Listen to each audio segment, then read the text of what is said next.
Good morning, everyone. And it is a very good morning, not only because of the wonderful legislation, the masterful legislation that is on the floor as we speak here and that we will vote on in another hour or so, but we also celebrate 467,000 jobs created last month. We salute President Biden for his great leadership. We salute the private sector for its job creation and working together. And an adjustment from the month before, which makes it over 700,000 new jobs. So we're very excited about that because this bill that we're talking about today is a jobs bill for manufacturing in America, making it in America. And I also just want to say that coincidentally, the Olympics opened this morning in Beijing. We wish our athletes well. We salute the president for the diplomatic boycott that has been joined by other countries, and the approach that I support. As I wish the athletes well. I do not encourage them to speak out against the Chinese government there because I fear for their safety if they do. I remove all doubt about why I said they shouldn't speak out, because I fear for their safety. So I hope they're safe athletically, politically, and every other way. Now that we're expecting a few more chairs, but here we are, under leadership of our chair of the Science, Space, and Technology Committee, Eddie Bernice Johnson, and the respect she commands in the scientific community and the academic community, and her great intellect on this subject, that has all taken us to this day. The American Competes Act will ensure that America is preeminent in manufacturing, innovation, and economic strength, and can outcompete any nation. We are blessed by the leadership of 11 other committees working very hard to put forth policies, initiatives that were innovative, entrepreneurial, and we will be, as we go into conference, become law.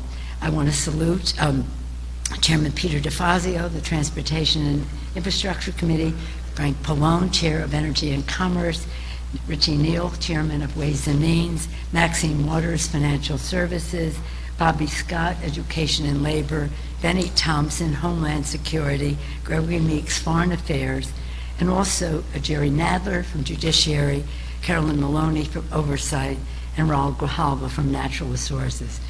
Because of the hearings, the meetings, and the negotiations that they had within their committees, hundreds of members of Congress have been involved in putting this legislation together, overwhelmingly bipartisan in its development, regardless of how the Republicans choose politically to vote today, substantively, policy-wise, and our chairs will speak to that.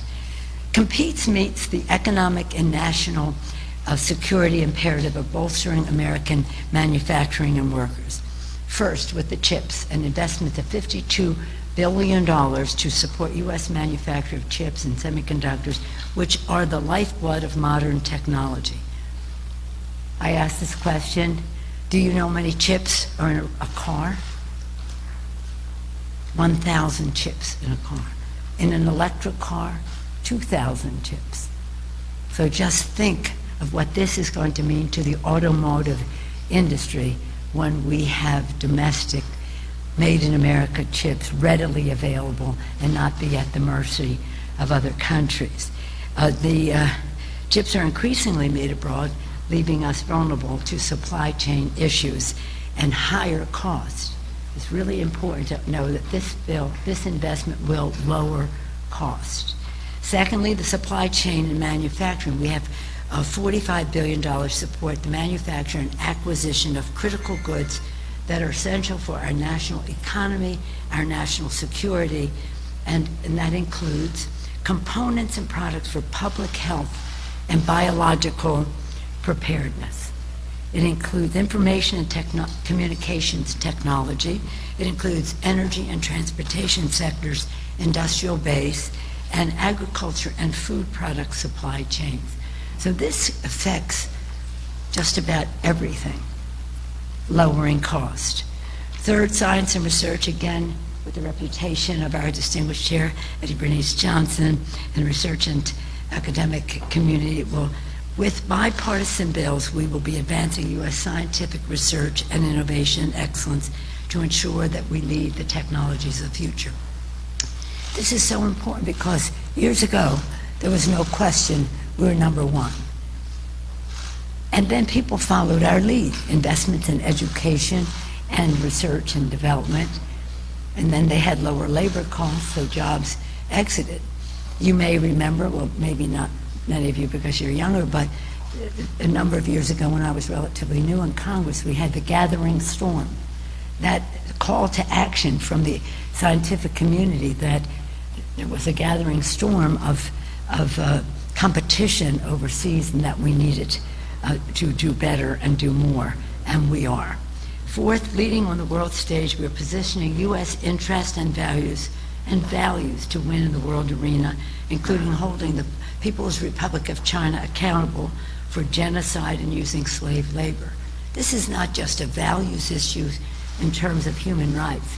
This is a competition issue, making our workers in our country compete with slave labor in China.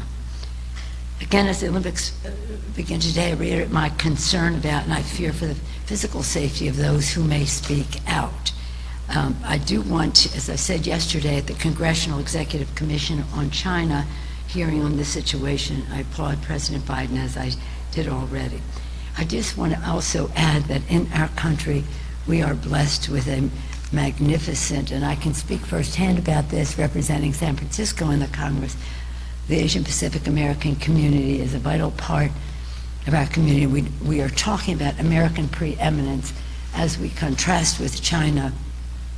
We don't want anyone transferring any of that, as some have done, including the former president, onto Asian Americans in our country. We're proud of Competes, we're proud of our members, we look forward to expeditiously going to conference and hope to hear from the Senate soon. And now I'm pleased to yield to our very distinguished chair of the Science, Space, and Technology Committee, Eddie Bernice Johnson.